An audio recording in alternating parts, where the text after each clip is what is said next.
A ver, ¿cómo es que un filósofo del siglo XIX puede cambiar por completo la forma en que vemos el derecho hoy en día? En este análisis vamos a desentrañar cómo las ideas de Karl Marx provocaron una verdadera revolución, y no solo en la economía, sino en cómo entendemos la ley y la sociedad misma. Y esta frase, uff, es potente. Es básicamente la llave para entender todo lo que viene. La idea de Marx es radical. Nuestros pensamientos no flotan en el aire. Es nuestra vida material, nuestro ser social, lo que le da forma a nuestra conciencia.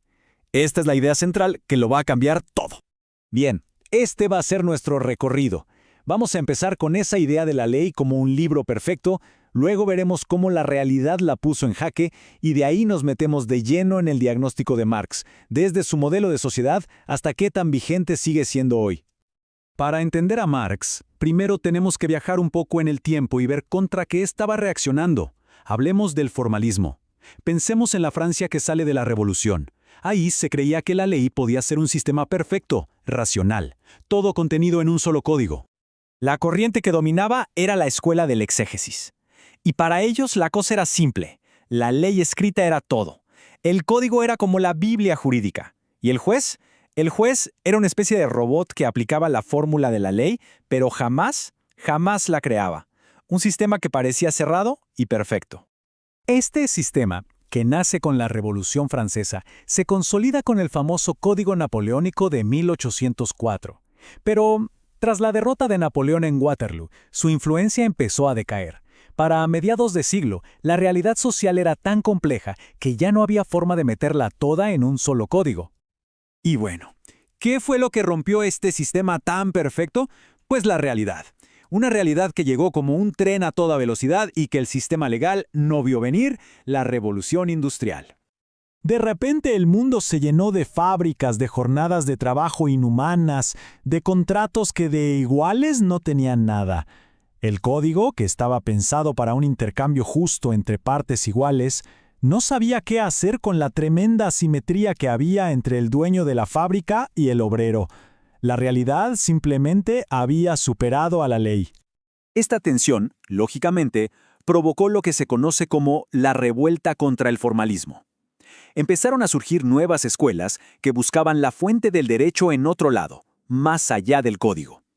Y entre ellas apareció una que proponía un diagnóstico radicalmente distinto: el pensamiento de Karl Marx. Y aquí es donde entra Marx con una herramienta de análisis súper poderosa. Su teoría es de verdad como tomarse la pastilla roja en The Matrix. Demuestra que la realidad que vemos, el derecho, la política, la cultura, es en realidad una construcción, una fachada que se apoya sobre una base material mucho más profunda. Marx dice, empecemos por lo básico, por los cimientos. A esto lo llama la base o la estructura económica. ¿Y qué es eso? Es el conjunto de las relaciones de producción. Por ejemplo, la relación entre un empleado y su empleador no es algo que se elige libremente. Es una relación necesaria, impuesta por el sistema para poder sobrevivir. Y encima de esos cimientos económicos se levanta todo lo demás. A eso Marx lo llama la superestructura. Ahí está el derecho, el Estado, la religión, la ideología. Y su función, para Marx, no es para nada neutral. Su propósito es justificar y hacer que las relaciones de poder de la base parezcan naturales y justas. Entonces, para que quede súper claro, el modelo es este. Abajo, la base económica, los cimientos, arriba, la superestructura, el edificio. Y son los cimientos los que determinan la forma del edificio. El derecho, la política, incluso lo que pensamos que es justo, todo está determinado por la forma en que producimos nuestra vida material. Ok, pero si la base lo determina todo, la pregunta es obvia. ¿Cómo cambian las sociedades? Marx responde con su teoría del cambio histórico. Y ojo, no es una evolución tranquila y pacífica, es una historia de conflictos. Para entenderlo, hay que ver cómo Marx, literalmente, puso de cabeza a su maestro, Hegel. Para Hegel, la idea creaba la realidad. Marx le da la vuelta por completo. Son las condiciones materiales, la cosa, las que crean las ideas. Esto es el materialismo dialéctico. El motor de la historia no está en las nubes, está en la economía. Una revolución, desde este punto de vista, ocurre cuando las fuerzas productivas, pensemos en una nueva tecnología, por ejemplo, chocan de frente con las viejas relaciones de producción, o sea, con las leyes de propiedad. Esas leyes viejas se convierten en una traba, en un freno, y el sistema entero entra en crisis hasta que se rompe. Y esto nos lleva directo al corazón de la crítica de Marx al capitalismo. ¿De dónde sale la ganancia? Su respuesta se resume en un concepto clave, fundamental: la plusvalía. La premisa es demoledora.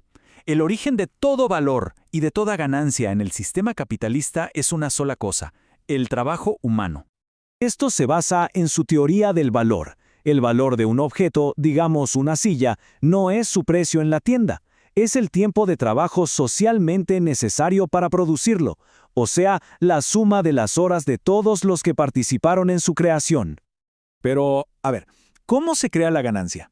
El proceso es más simple de lo que suena. Imaginemos esto: un obrero trabaja 8 horas, pero su salario solo equivale al valor de, digamos, 6 horas de trabajo, que es lo que necesita para vivir, y las otras 2 horas.